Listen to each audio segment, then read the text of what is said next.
Halo, selamat pagi teman-teman. Kita masih membahas mengenai jurnal khusus. Kali ini kita akan membahas mengenai jurnal penerimaan kas.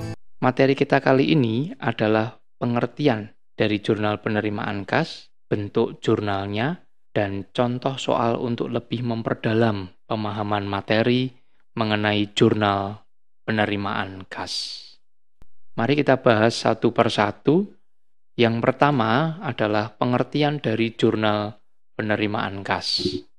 Jurnal penerimaan kas adalah jurnal yang digunakan untuk mencatat transaksi yang menyebabkan bertambahnya jumlah uang kas perusahaan. Transaksi apa saja yang menyebabkan bertambahnya jumlah kas perusahaan? Yaitu transaksi penjualan secara tunai, transaksi penerimaan piutang, transaksi penerimaan pendapatan, transaksi penerimaan modal berupa uang tunai, dan transaksi retur pembelian barang dagang secara tunai. Selanjutnya materi yang kedua, yaitu bentuk jurnal penerimaan kas. Bagaimana bentuk jurnalnya? Mari kita analisis transaksinya. Jika kita membuat jurnal, maka kita harus memposisikan diri kita sebagai bendahara. Setiap transaksi yang terjadi, apakah uang kas kita bertambah atau uang kas kita berkurang? Jika uang kas kita bertambah, maka posisi kas berada di sisi debit. Dari mana saya mendapatkan uang? Ini letaknya di sisi kredit. Jika uang kas kita berkurang, maka di sisi debit, untuk apa saya mengeluarkan uang kas? Dan kas berada di sisi kredit. Karena materi kita kali ini adalah penerimaan kas, maka jurnal yang kita pakai adalah jurnal yang pertama, yaitu kas di sisi debit. Dari mana saya mendapatkan uang kas? Di sisi kredit. Sudah dibahas di depan bahwa kita mendapatkan uang kas berasal dari transaksi penjualan tunai, penerimaan piutang, penerimaan pendapatan, penerimaan modal, dan retur pembelian secara tunai. Dengan demikian, maka jurnal penerimaan kas dapat kita buat sebagai berikut. Kolom tanggal di kolom paling kiri. Selanjutnya kolom keterangan di sisi debit dan di sisi kredit. Di sisi debit ada akun kas. Di sisi kredit ada banyak akun, yaitu akun-akun yang sudah tertera di sini. Untuk transaksi yang sering terjadi, diberikan kolom tersendiri. Contohnya, penjualan barang dagang. Maka akun penjualan akan diberikan kolom tersendiri. Selanjutnya adalah pelunasan piutang. Maka untuk akun piutang dagang juga dibuatkan kolom tersendiri. Kadang-kadang saat pelunasan piutang, kita memberikan potongan penjualan karena memenuhi syarat pembayaran. Maka akun potongan penjualan kita letakkan di sisi debit. Dua transaksi ini adalah transaksi yang sering terjadi di perusahaan dagang, yaitu transaksi penjualan barang dagang dan transaksi pelunasan piutang. Untuk transaksi lainnya, kita catat di kolom serba-serbi. Ada kolom referensi, keterangan, dan jumlah. Untuk nama akun, kita catat di kolom keterangan, yaitu akun pendapatan, berasal dari transaksi penerimaan pendapatan. Akun modal, berasal dari transaksi penerimaan modal. Akun retur pembelian dan pengurangan harga, berasal dari transaksi retur pembelian secara tunai.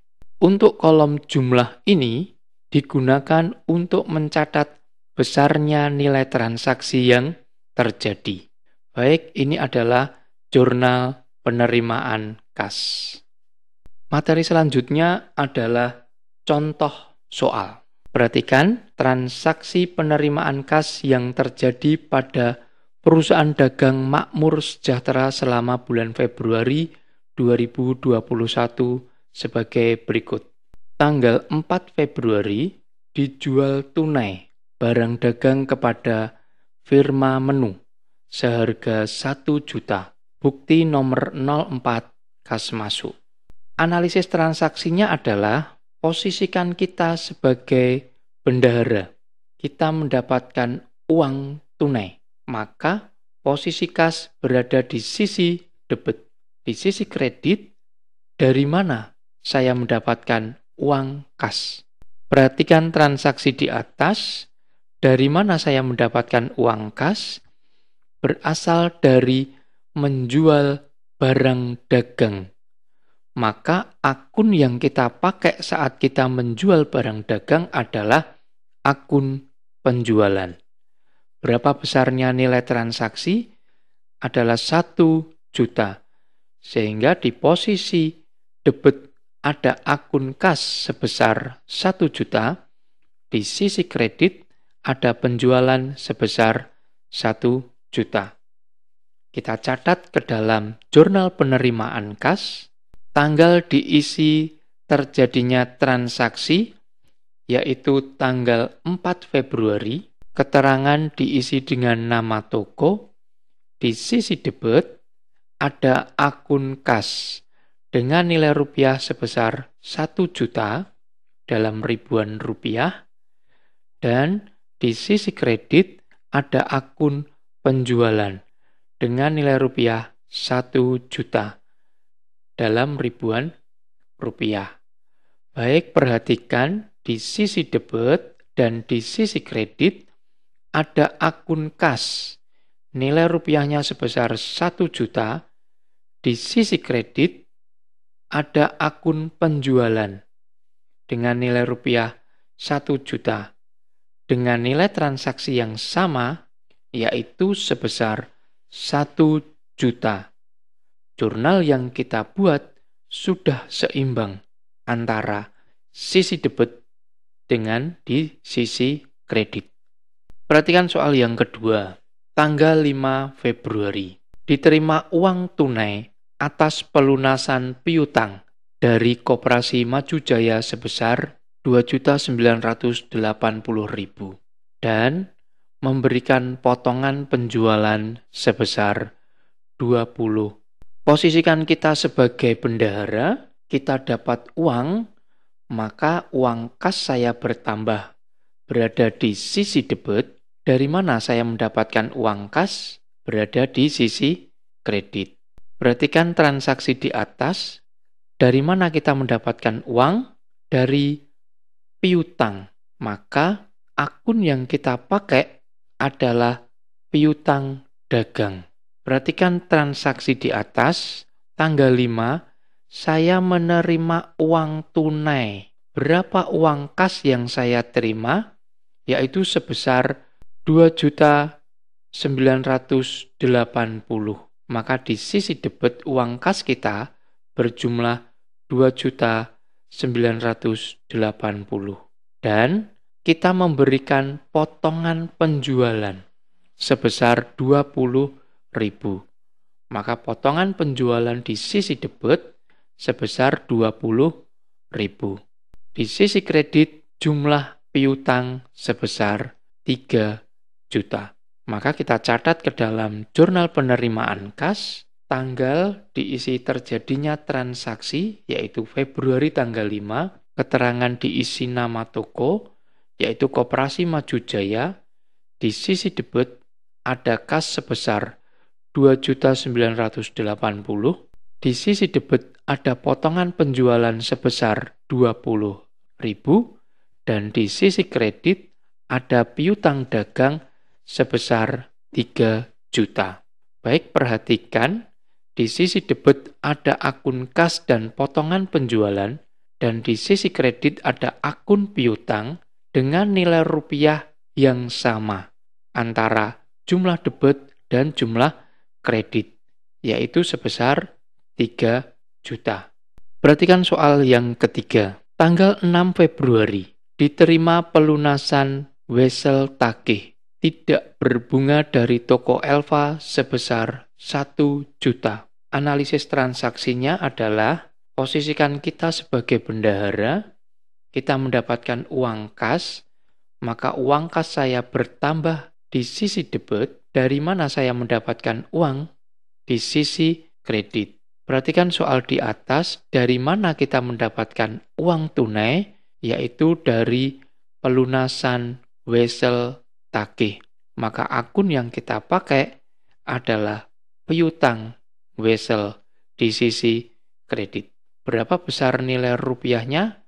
Yaitu sebesar 1 juta. Maka jurnal yang kita buat, kas sebesar 1 juta, piutang wesel sebesar 1 juta. Kita catat ke dalam jurnal penerimaan kas, terjadinya transaksi adalah tanggal 6 Februari, keterangan diisi nama toko adalah toko Elva, di sisi debit ada kas sebesar 1 juta, dan di sisi kredit kita masukkan ke kolom serba-serbi, yaitu piutang wesel sebesar 1 juta. Perhatikan di sisi debit ada kas dan di sisi kredit ada piutang wesel dengan nilai transaksi yang sama, yaitu jumlah debit dan jumlah kredit sama sebesar 1 juta. Perhatikan contoh yang keempat. Tanggal 6 Februari, Tuan Banu memulai usahanya dengan menanamkan modal berupa uang tunai 15 juta. Analisis transaksinya, posisikan kita sebagai bendahara, uang kas saya bertambah, maka uang kas berada di sisi debit. Dari mana saya mendapatkan uang kas? Perhatikan transaksi di atas, kita mendapatkan uang dari Tuan Banu yang menanamkan modalnya. Sehingga akun yang kita pakai adalah modal Banu. Berapa besar nilai rupiah? Yaitu sebesar 15 juta. Sehingga di sisi debit ada kas 15 juta dan di sisi kredit ada modal Banu sebesar 15 juta. Kita catat ke dalam jurnal penerimaan kas, transaksi terjadi tanggal 6 Februari, keterangan diisi Tuan Banu, di sisi debit ada akun kas sebesar 15 juta, di sisi kredit ada modal Banu sebesar 15 juta. Sehingga posisi debit dan kredit dengan nilai transaksi yang sama, yaitu 15 juta. Perhatikan contoh yang kelima. Tanggal 7 Februari, diterima bunga dari Bank ABC sebesar 100.000. Analisis transaksinya adalah, posisikan kita sebagai bendahara, uang kas saya bertambah, maka kas berada di sisi debit. Dari mana saya mendapatkan uang kas? Berada di sisi kredit. Berdasarkan transaksi di atas, kita terima uang dari menerima bunga bank. Sehingga akun yang kita pakai adalah pendapatan bunga. Dengan nilai rupiah sebesar 100.000. Sehingga di sisi debit ada kas sebesar 100.000 dan di sisi kredit ada pendapatan bunga sebesar 100.000. Kita catat ke dalam jurnal penerimaan kas, transaksi terjadi tanggal 7 Februari, keterangan diisi nama Bank ABC, di sisi debit ada kas sebesar 100.000 dan di sisi kredit pendapatan bunga sebesar 100.000. Baik, soal nomor 6, tanggal 7 Februari dikirim kembali barang dagang yang dibeli secara tunai dari toko Sabar sebesar 100.000 karena rusak.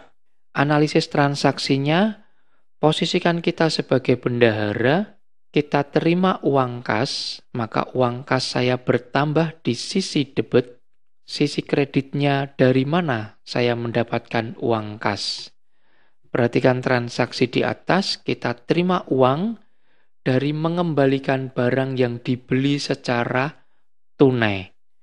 Maka akun yang kita pakai adalah retur pembelian dan pengurangan harga. Nilai rupiah sebesar 100.000. Sehingga di sisi debit, akun kas sebesar 100.000, di sisi kredit, akun retur pembelian dan pengurangan harga sebesar 100.000. Sehingga kita catat ke dalam jurnal penerimaan kas, tanggal terjadinya transaksi adalah Februari tanggal 7, keterangan diisi nama toko Sabar, di sisi debit ada akun kas sebesar 100.000, dan di sisi kredit ada retur pembelian dan pengurangan harga sebesar 100.000. Sehingga nilai debit dan nilai kredit seimbang, yaitu 100.000. Perhatikan soal nomor 7. Tanggal 9 Februari diterima pinjaman dari Bank Dana sebesar 70 juta untuk memperluas usahanya. Analisis transaksinya, kita sebagai bendahara terima uang kas, maka kas saya berada di sisi debit. Dari mana saya mendapatkan uang kas? Ini letaknya di sisi kredit. Perhatikan soal di atas, dari mana saya mendapatkan uang kas? Yaitu dari pinjaman bank. Maka akun yang kita pakai utang bank dengan nilai rupiah sebesar 70 juta. Sehingga di sisi debit kas 70 juta, sisi kredit utang bank 70 juta. Kita catat ke dalam jurnal penerimaan kas, tanggal terjadinya transaksi adalah tanggal 9 Februari, keterangan diisi nama Bank Dana, di sisi debit ada akun kas sebesar 70 juta, dan di sisi kredit kita masukkan ke kolom serba-serbi, di kolom keterangan ada utang bank sebesar 70 juta. Sehingga jumlah debit dan kredit seimbang, yaitu 70 juta. Baik, demikian pembahasan kita mengenai jurnal penerimaan kas. Di kolom deskripsi sudah saya berikan ringkasan materi mengenai jurnal penerimaan kas. Semoga bermanfaat. Belajar lebih menyenangkan dimulai dengan melakukan hal sederhana untuk meraih hasil yang luar biasa. Terima kasih.